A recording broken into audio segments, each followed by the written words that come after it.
Greetings. This is, guess what? It's a program just for you. This is to help us all become men and women that perhaps we were meant to be, the best version of ourselves. In effect, to be not only people who are making a few changes in their life, but maybe they're even doing some transformations, becoming just not only change makers, but transformed people. And the world needs people like that. So my name is Stan. I'm the radio man, and I have the privilege and pleasure of working with Mr. Joe Pine, a mentor of mine and also a former student of mine. And he said, Stan, you got to talk to this lady. She has a story to tell. And so the story is, it is Frances. Frances, welcome to the Transformation Project. Hi, Stan. Glad to be here. Thank you for having me. Well, Frances, I'm here to hear a story.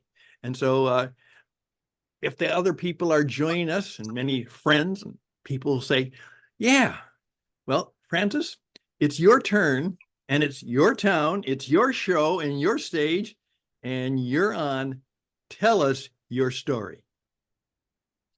Well, let's see. I will begin way back when I was a little one. Um, I grew up in Memphis, Tennessee, and I had four siblings. And as I was growing up, it seemed like I was a normal child. And then somewhere around the second or third grade, I started to gain weight. And my sister, I have a sister who's about 14 months younger. So one year I would put on 10 pounds, she would put on three. The next year I would put on 15 pounds, she might put on five. And it was interesting because as a young child, I was thin. And I remember going to our pediatrician, my mom taking us to the pediatrician.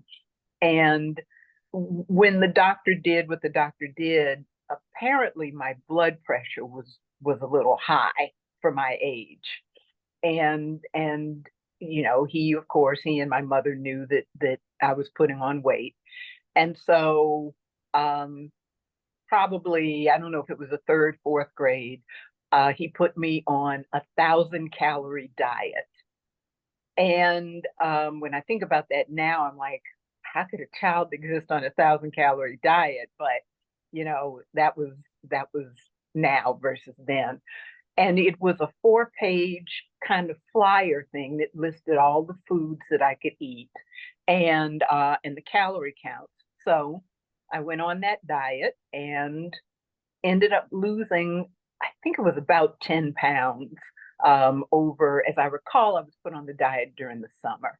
And so I lost about 10 pounds. And the one thing I will remember about that diet is to this day, I hate toast with pineapple and cottage cheese on top. Oh my, I still like pineapples and I still like toast, but I will never combine those. And to this day, I do not eat cottage cheese. So anyway, that's one of the things I remember. Well, over time, as I'm growing up, I put that weight back on and continued to gain weight. And through most of the time till I got into the ninth grade, I was going up and down, up and down. Throughout high school, there are some pictures of me where I'm thinner, but then later in high school, I'm heavier. So the doctors didn't really say much about weight at that point. Um, but in any case, I finished high school. Again, I was still heavy. I played sports. I was a cheerleader. I was on the basketball team. I played softball. And for all practical purposes, I was pretty heavy. Excuse me, healthy. And I didn't have. We always watched my blood pressure, but I never had a blood pressure problem after that. After I was a youngster. So I didn't let my weight get in the way of anything I was doing. I mean, I was in high school. I was class president, student council president, all these awards. I was fourth in my class academically.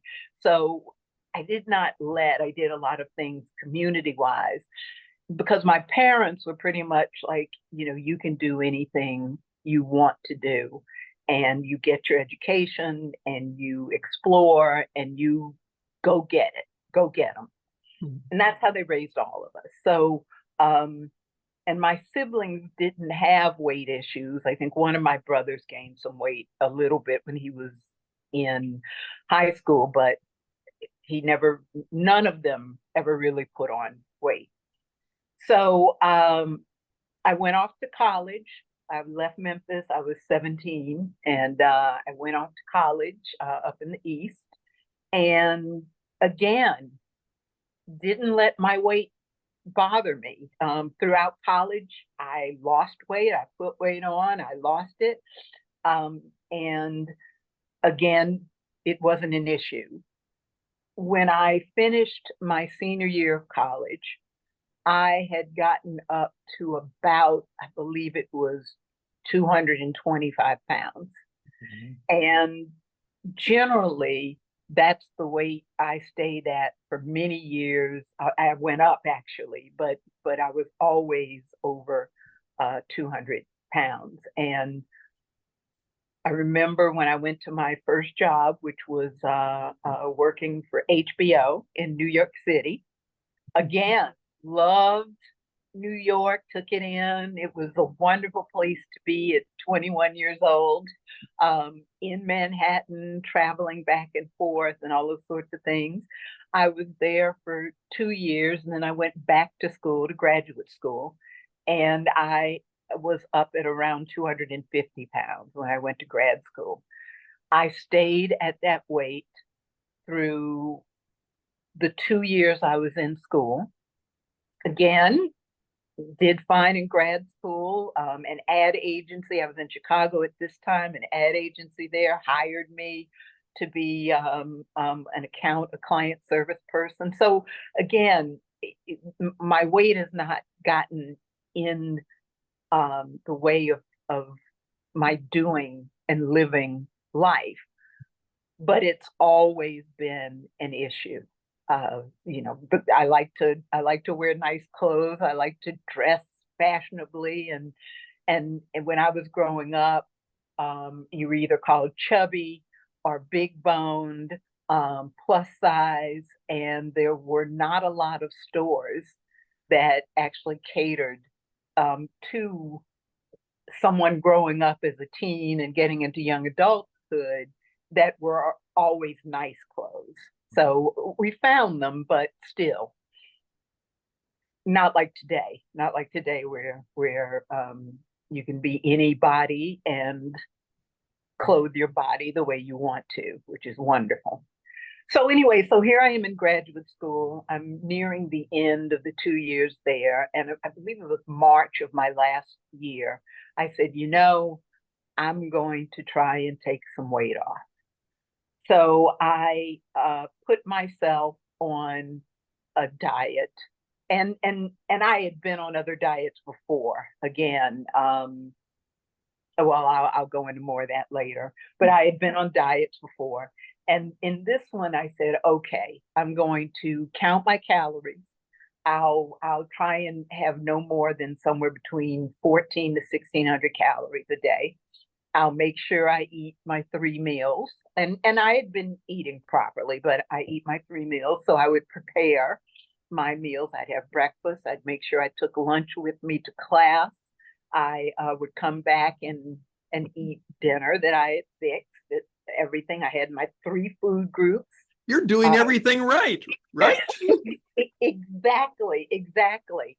I was already walking, of course, to class, but this time I was living farther away from campus, which means that the first year I was on campus, the second year I moved to the other side of town, and so it meant that I needed to get on the L, and I was doing more walking. And so I stayed on that, and I love sweets. So I was eating vanilla wafers and counting each vanilla wafer and a glass of milk that I would have, in the evening. And again, I was within my 14 to 1600 calories a day. I took off. I went down from 250 pounds to 219 pounds by mid-June. And I was so happy because I was like, oh, this is great. And then I got into more of that, more of just, oh, okay, this is great, walk, etc. And I started becoming interested in bodybuilding. And so I started um, working out, going to the gym, and at this time I wasn't going to things like Gold's Gym, which was big at the time, or the large commercial gyms. I was looking for gyms that might have been in basements of buildings. It might have been just where people, kind of what you would think about if you were watching Rocky, the movie Rocky, or any gym that any movie where people are in what I call a real gym, you Yes. know, and they may not be gorgeous and have spas and everything, but they've got the weights. People are lifting, they're pumping iron. There may be a boxing um, thing, around, etc. But it was a real gym, and I would look out for those. I can see the picture of you there right now. And it's, It was, and this was after, because in New York, I was going to the gyms in New York, but this is when you put the leg warmers on. Jane Fonda was doing her stuff. You were, carrying your tennis shoes with you, getting off the subway. So I was doing that then. So anyway, so I decided. So I started getting into this bodybuilding, and I got myself a subscription to, I think it was Muscle and Fitness. I forget which magazine it was. And I ended up finding a role, going back into the cable television industry, in back to the Northeast. So I went to Connecticut. So I moved back. I was in the Northeast, and again, I found my gyms. I set up a little gym in my apartment. I would run around my apartment if I didn't want to walk that day. Would go into anyway. I was in the gym 6 to 7 days a week, 6 days a week, doing the upper body, lower body, the stair step, etc. And I would also, because I was interested in bodybuilding, I would actually drive to Boston or back to New York City to go and see bodybuilding contests. And and so I was looking at natural bodybuilding, because I've no steroids, anything like that. And by the end of that year, so I had left grad school in June of that year. I got down to 2019. Then I got the new job, and I moved to Connecticut in the fall of that year. And by the end of that year, beginning of the next year, I had gotten down to about 175 pounds. And I was like, wow, this is, and then I would vacillate 180 to 175 or so. So there I am in Connecticut. I met my best friend there, and she and we would dress up in our finery, and we would go out on the weekends, go dancing. Now here's what we would do. So I'm in the gym 7 days a week, as I mentioned, and we would go out on a Friday or a Saturday, and first we'd eat dinner, then we would go dancing, and then after we finished dancing, we would go back to Denny's or IHOP and have breakfast, and then go home. But I didn't put weight on. I was exercising again, eating the way I had trained myself to eat, all of those things. And I was in the best shape of my life, and was wearing the smallest size clothes that I had ever gotten into since I was probably a teenager, or younger. So it was great. I ended up meeting my husband, who is actually my ex-husband now. That We ended happens. up, yeah, that happened. That's been a while, and it was great. Got engaged, was able to find the wedding gown I wanted to be in, etc. So I kept my weight off for, I don't know, I think where was I? Connecticut. Moved to New Jersey at that time during our engagement. And so I would say I kept the weight off for probably 6 to 7 years, Okay. something like that. I have And a feeling that something's going to happen. oh, yeah, let me get to that now. So of those 7 years, 2 or 3 of it were before I met my husband, and then okay, so I ended up getting a really a great role. Um, so by this time, when I went back to Connecticut, I was managing the marketing for cable property. New Jersey, I became the general manager, and then I was hired as a regional director for cable properties in Los Angeles. And so we ended up moving to Los Angeles, and I generally kept the weight off, but I started to put some weight on. And so I was always, again, I was looking for a gym. While we were in Los Angeles a couple of years, I I put I was doing everything. So as I was putting weight on, being in LA, I was doing Jenny Craig. I did Weight Watchers. I I I hired a personal trainer, went to the gym to do personal training. We were in LA about 2.5 years. And so through that time, again, I was putting weight on. Um, and things I should have taken this as a sign. I remember when we moved, or when I moved to LA first, and then we had already married at that time, and he then left Connecticut to come to LA, and jobs weren't plentiful. And so at that time, and so he came out to LA, and it took him a while to find something, but he found something. And I remember the first Thanksgiving we were there, I fixed Thanksgiving meals the way that I grew up. So did the turkey, and did, we ate healthy, and we didn't pick. So and my dad had grown up in a family where it was meat, potatoes, and everything was homemade, and desserts and things were homemade. Yeah. Nothing, everything was from scratch, homemade ice cream, etc. But he was used to having grown up that way. And so my mother baked, and I learned to bake, and all those sorts of things. Well, and I fixed real hearty meals, and I remember my ex-husband saying, I can't eat like this. You're fixing too much food, and I can't eat like this. Well, I was relatively offended. And so I said, well, then I won't be fixing meals like this again. And I didn't. So in any case, so that was kind of the beginning of the end, so to speak. So we were there 2.5 years, and I ended up getting a role to run the cable system in Washington, D.C.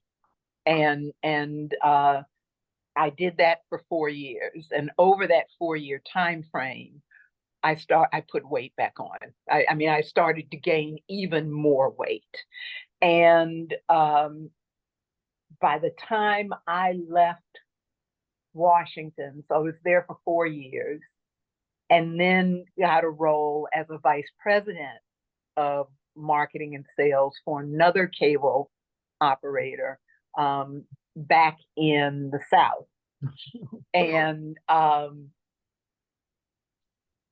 by the time I had left, let's see, and that's when things started to happen. During that time, my ex-husband and I divorced. I had gotten my weight up to about 330 pounds, 330, 335. I had never, so that meant that over a 12-year period, over a 12 to 14-year period from when I had gotten down to 175 and it kept that off for 7 years, and then started to put more weight on and got back up, got past 250. And then in my new VP role, I'd gotten, yes, up to about 300 pounds. So we had divorced, or we went through the divorce, and I was visiting my sister, who was in Washington, and she and her significant other had just had a little girl. She couldn't have been more than 9 or 10 days old. So I went up there to see her, and I was working at the time, and my leg was bothering me, and I didn't think twice about it. Was there for 10 days, flew back home, and woke up in pain. And I called my doctor, and he's like, "You need to go to the hospital now." I mean, it was 7 a.m. in the morning. And so I got dressed fast as I could, and I took myself to the hospital. And basically a few hours later, they were sort of like, "Oh, we need you to stay calm." And just before going to the hospital, I was starting to have anxiety and a bunch of things. And so my doctor at the time was like, we need to take care of the anxiety and that sort of stuff. And prescribed what he needed to prescribe for that. And I was also diagnosed with depression at that point. So then this was a few months, maybe 6 months after getting that diagnosis. I was having trouble with that pain in my leg. We get to the doctor, and they do to the emergency room, they do all of their tests. And I thought it was odd. The nurse came in and said, "Okay, we're going to give you something to calm you down, and we want you to stay as calm as you can." And so I was like, "Okay." Well, a couple hours later, they say, "We're going to admit you. You have a blood clot in your leg, and it looks like there's something in your lung." And so said, "So we're going to put you on blood thinners and admit you." I was in the hospital, I think, for about 10 days, and they were able to dissolve the clot, etc. But again, they were keeping me calm. And it was the first time I'd ever been in the hospital. And so at this time, I'm going to date myself a little bit. That would have been, I was in my early 40s. So never had any, other than weight, other than having to watch my weight, had never had any real health problems. So I'm going to condense this a little bit, because that would have been in 2000, 2001, something like that. I'm sorry, 1999, 2000, something like that. They kind of run together at that time. They kind of run together. So again, so the doctor was watching my way. Well, actually, I take that back. I probably was not quite at the 335 at that time, but I had definitely gotten close to 300 pounds. So I left the, the vice president's Mm. role. And again, I had a couple different roles. I went to run a nonprofit in the area. It was an economic development nonprofit that had a 3-state territory. So that was great. Um, and ultimately did my started my own business with my sister-in-law, niece, and mother.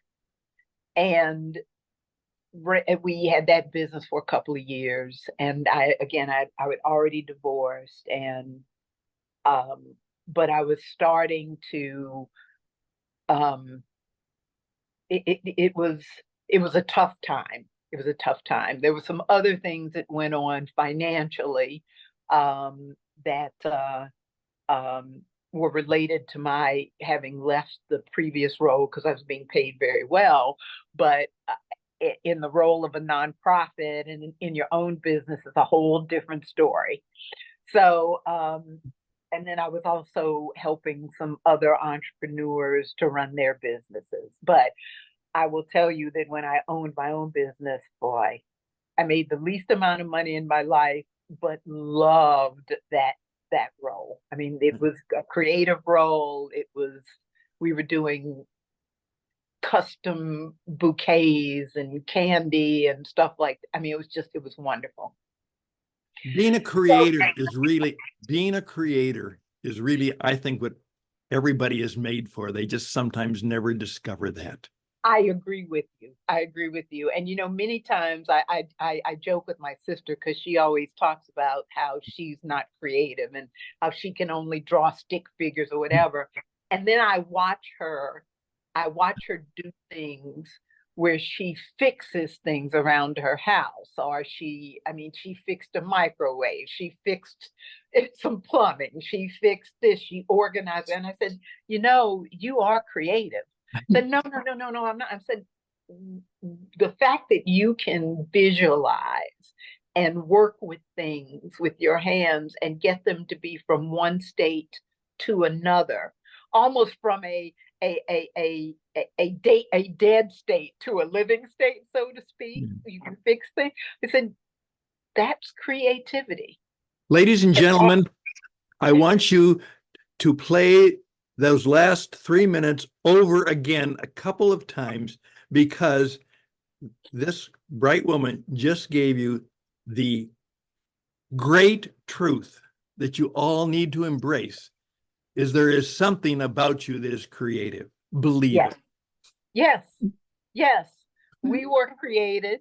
We can bring life into the world, which means you can bring ideas. You can bring if if something you're doing now didn't exist before you put your hands on it or your thoughts to it, you just created something.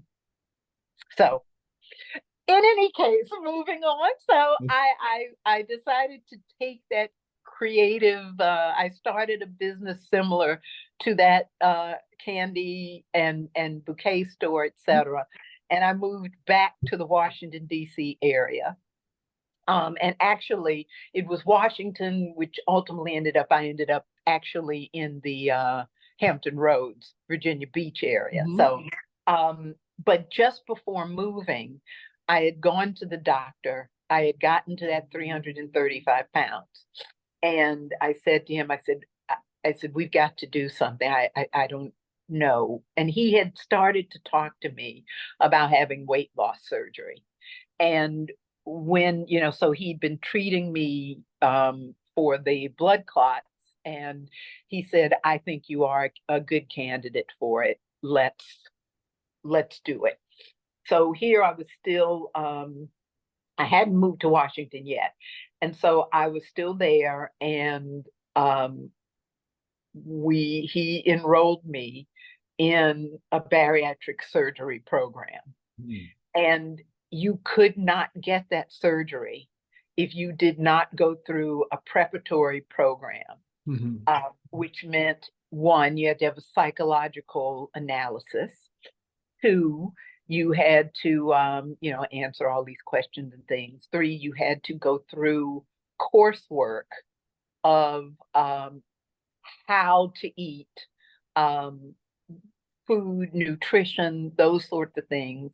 And then you also had to go through preparatory sessions of what to expect from the surgery, and what was going to happen with how you would be able to eat and transition from the surgery. Now, they were just starting laparoscopic surgery, and I was going to actually go through what well, it would have been laparoscopic. And at the time, so I went through the program, attended all the meetings, did everything I needed to do, but my insurance would not cover the surgery. So my sister, again, the one in living in DC, the one who was an analytic creative. That's what we'll call her. I like that.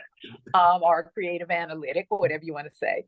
She said to me, she said, and she has been, my family has always been supportive, but she particularly, we're close, and she was always looking out for me when it came to anything that had to do with weight. And she said, she said, up here by law, I'm pretty sure in DC and Virginia, she said, I don't know about Maryland, but she said up here, the insurance companies by law cannot deny, they have to cover bariatric surgery. So she said, maybe you're thinking about where you're going to next. Maybe you should come up here and have it done, and et cetera. And so that's what I did. I went back to the area, decided not to stay in DC, went instead to Virginia. And at that time, I had been retained by an entrepreneur to help to start a marketing organization for business that he had.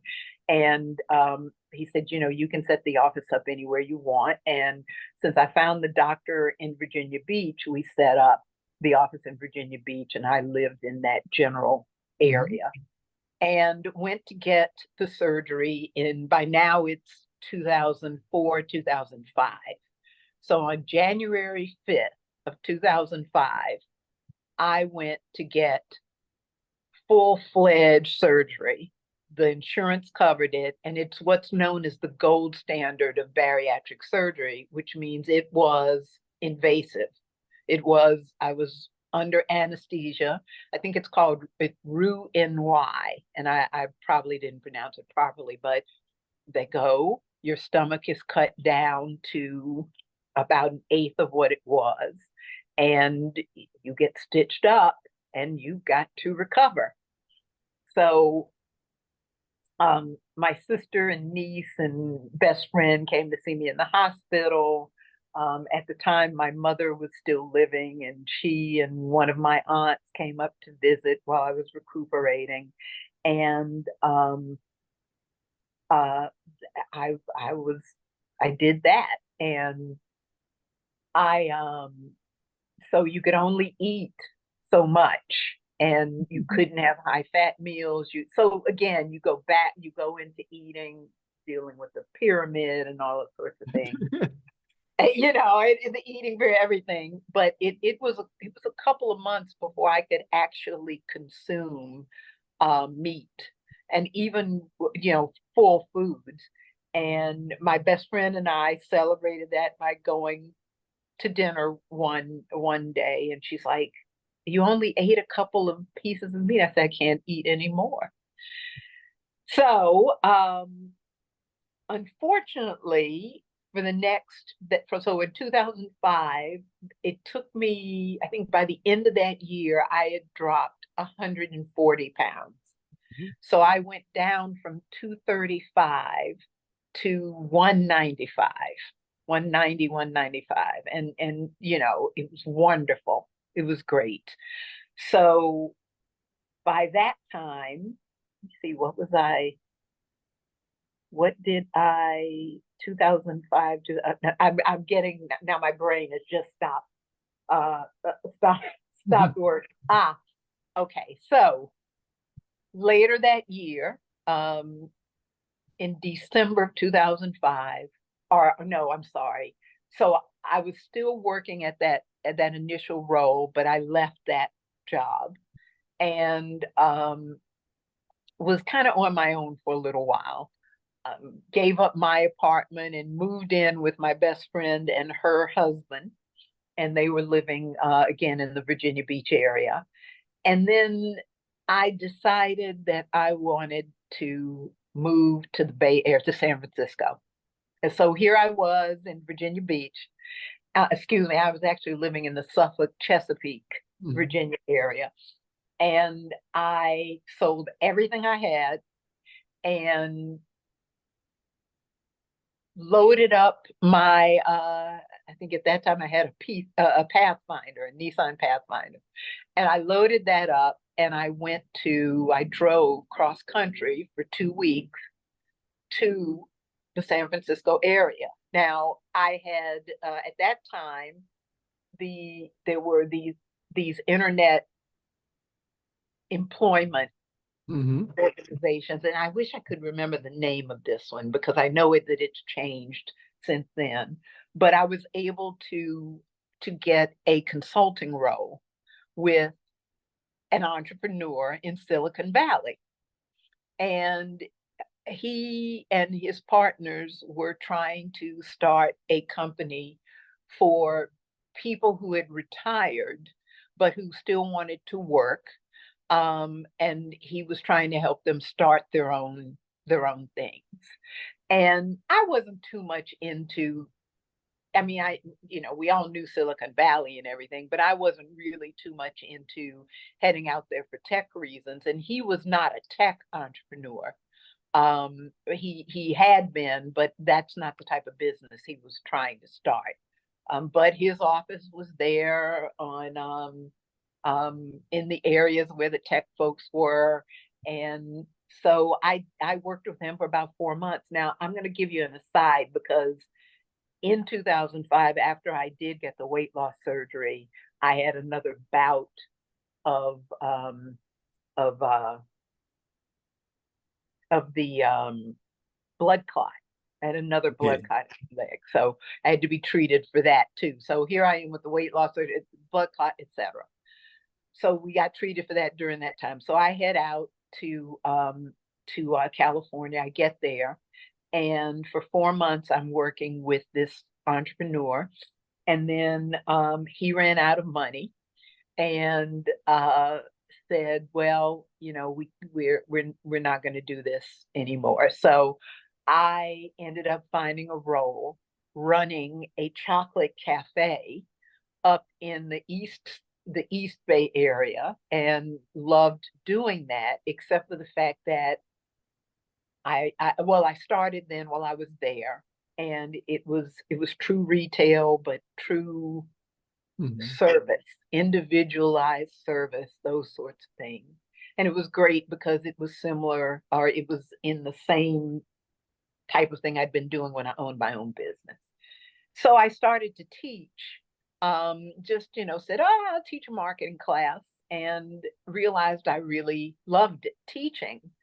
And so I decided to move on from running that business to going to teaching full time.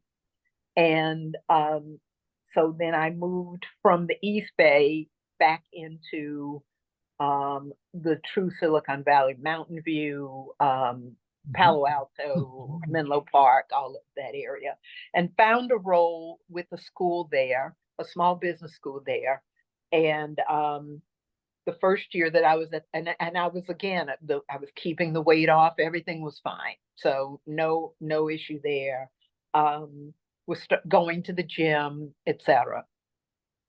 To kind of shorten this story, I spent the next 13 to 14 years working at that school.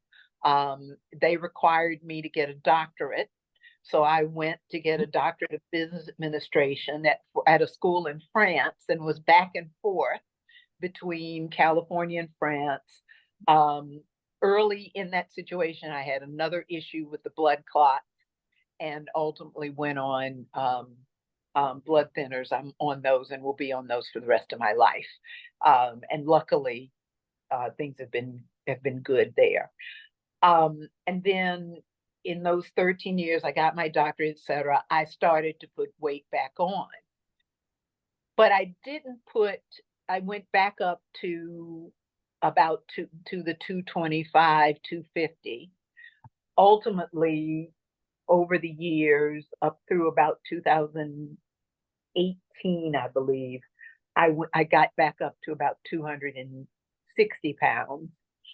Then went down again to 200 and I don't know, maybe 40 pounds or whatever. Then COVID came, and actually I was teaching, so I was a professor, an assistant professor at a school, at some schools in Pennsylvania. So I moved to Pennsylvania, and during COVID, I believe the first few months of COVID, I was walking every night, and I dropped weight to 218 pounds. And then as COVID wore on, I stopped walking and I went back up to 228 to 235. And at that point, I moved out after COVID. I went back to school and got another master's degree in Philadelphia, and then went to teach again in California in 2022, 23. And then came back so now I'm back on the East Coast, and I am teaching in the Ithaca, New York area. And I had decided I was at about 234 pounds. And in December of 2022, so during COVID, I started to see ads for a company called, can I mention the company? Sure. Okay, a company called Calibrate. And they were talking about weight loss and weight loss drugs. The doctor I was seeing, I told her that I wanted to go back in and get a revision surgery for the bariatric surgery I had, and we agreed. And so I started looking, was going to go see a doctor then, but that didn't work. But she and that didn't materialize because the doctor couldn't see me, and then I moved. But she was okay with the Calibrate program. So I started that in December 2022. They have their own, they call themselves metabolic health, so that they focus on metabolic health. And the idea was, we are going to look at everything. You're going to get blood work. You're going to talk to a doctor. Then you're going to start the program. And the first thing was drinking lots of water. Then it was trying to reset your metabolism. Then it was watching what you ate and saying, you can eat anything you want. The key is to moderate and to be decisive in what you're going to eat and know how you need to balance out those things. So they have a color coded deal. Red foods are the highly processed stuff, all the way to green and yellow, etc. They spend the first 3 to 4 months focusing on eating, drinking water, sleeping properly, starting to bring exercise in, emotion, all those sorts of things. You work with a nutritionist every 2 weeks, and you're talking with a nutritionist, etc. So I lost 10 pounds in the first 4 months of that program. I went down to 224, and I'm like, yay. And so then they're like, okay, now after we've gotten you dealing with some of those habits, we're going to introduce the weight loss drugs. And my insurance, as good as it was, still didn't cover those weight loss drugs. So I found I budgeted to use those. And then I was spending a year as a visiting professor in California while I was doing this, and got a role here in Ithaca. And when I moved to Ithaca, my insurance covers the drugs. So I have been on Wegovy since April of 2023, and I am now at 100 and somewhere between 145 to 150 pounds since being on Wegovy.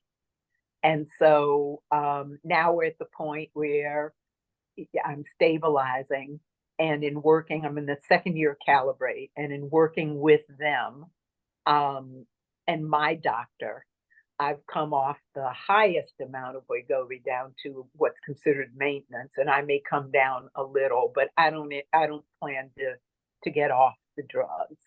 And the reason I don't is because everything that you're reading about these GLP-1s are true, and I have adjusted, but frankly, I'm a little terrified. I don't want to put the weight back on. So even though I've learned how to manage this process, how to eat, what to eat, the exercise, the injections, checking in with the doctor, um, I'm contemplating how I'm going to continue.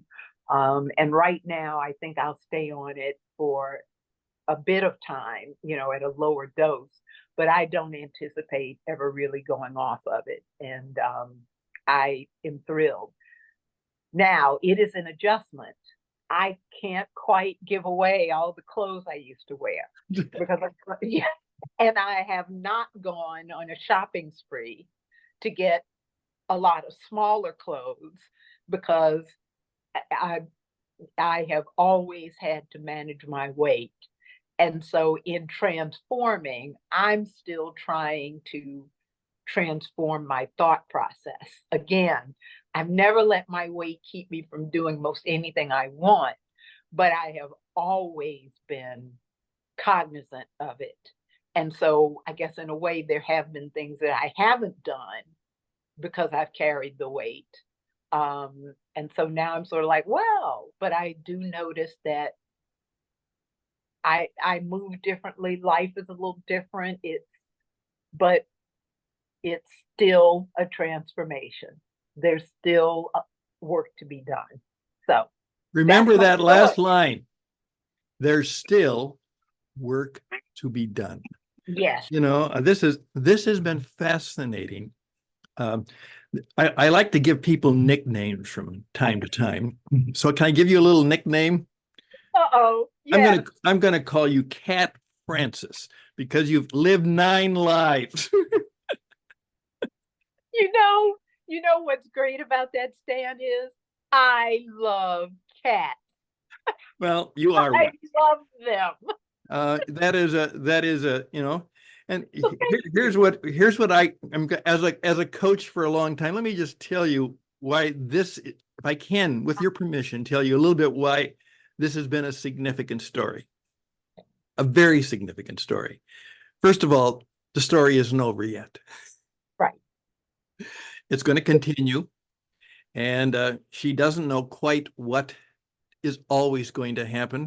That proverbial line, life is what happens when you're making other plans. And then, of course, the line that I use and live myself is, if you want to make God laugh, tell him what you're planning to do, because he probably has other plans for you.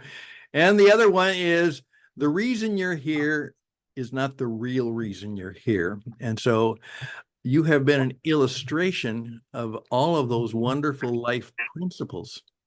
And please also remember that here was a Black woman in the South from a South family that eat too much because that's what they do.